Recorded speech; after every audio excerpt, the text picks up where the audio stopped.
Hi everyone, let me show you how you can plan easily by taking one central text and having everything, all your assessments, all from that. Let's go.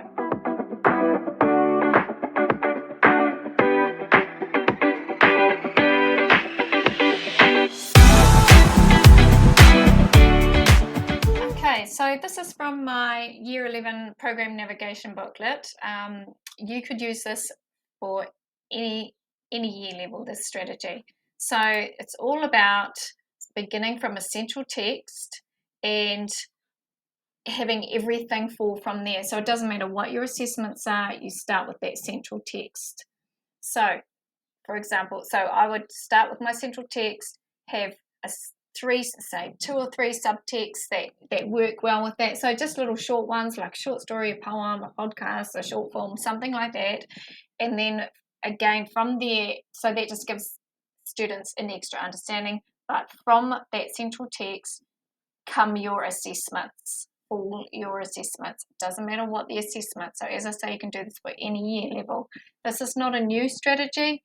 It is 100 years old, but I think with the changes coming in, we're throwing the baby out with the bathwater a little bit. Can't see the forest for the trees, and all of those other cliches, idioms. So it's just a little timely reminder, really. So here, this is for year 11. I'm showing you. You can start from the central text.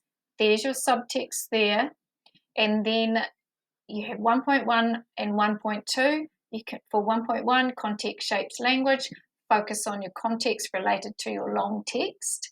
And then 1.2, understanding aspects of a study text. Again, you just focus on two aspects from your study text. So those are your internals, right?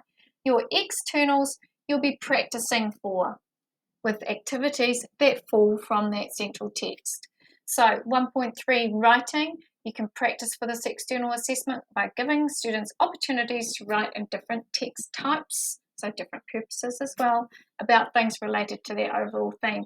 Now you've got to remember they've got to write that statement of intent first, and then they do their writing. And then I would revisit that statement of intent with students. So sort of a debrief or a post-mortem. So for example, you said you were going to write a persuasive letter here or a persuasive speech, but what persuasive language features did you put in there? So have that part as part of their statement of intent so they can really understand that idea of manipulating their audience. Moving on to 1.4, obviously sat in the external exam. So you can practice for that external by closely reading excerpts from your novel or from your short texts. Easy peasy. So moving on, let's have a look at an example for year 11. So I could study Dry by Neil Shusterman and his son Jordan, I think it was.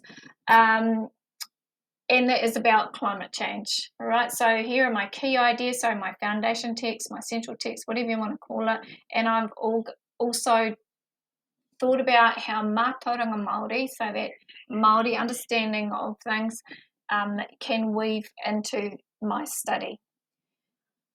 I'm also thinking about what little text can I use to complement my central text. So in my planning templates, there is loads of room for short stories, poems, articles, films, podcasts, or other texts that you might want to put in there.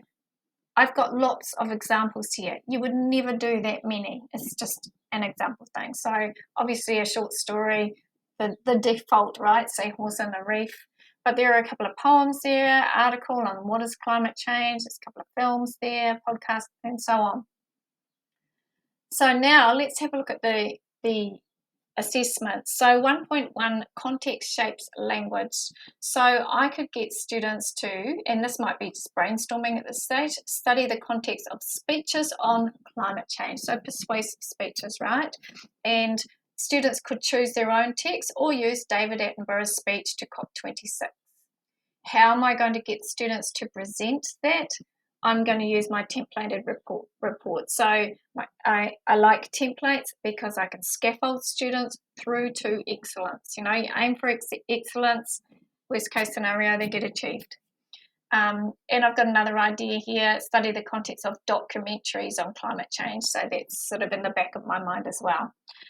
1.2, understanding aspects of studied text. So I could get them to look at character. So this is for my novel Dry, remember, character, and how that works with an idea, or setting and how that works with an idea.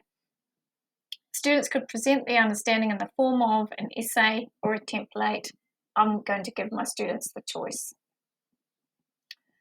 1.3 and 1.4, as I said before, we would be preparing for those because they are externally marked. So what preparation could I give students for writing that might fall naturally from my text study? So we could write a narrative, for example, as the seahorse from Ehimada's short story.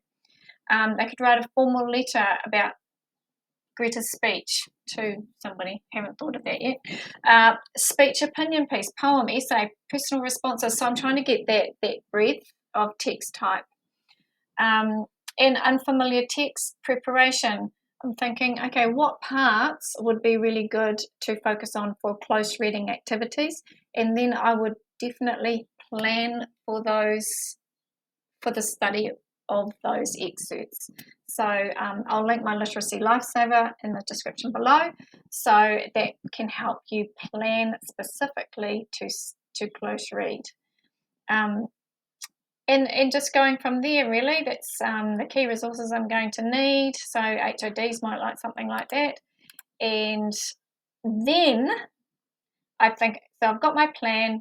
Now I've got to think about, well, what order am I going to teach this in? So I would like to start with the seahorse and the reef. So I always do my main text study, my central text, in term 1 at the beginning of the year, and then it is under my belt.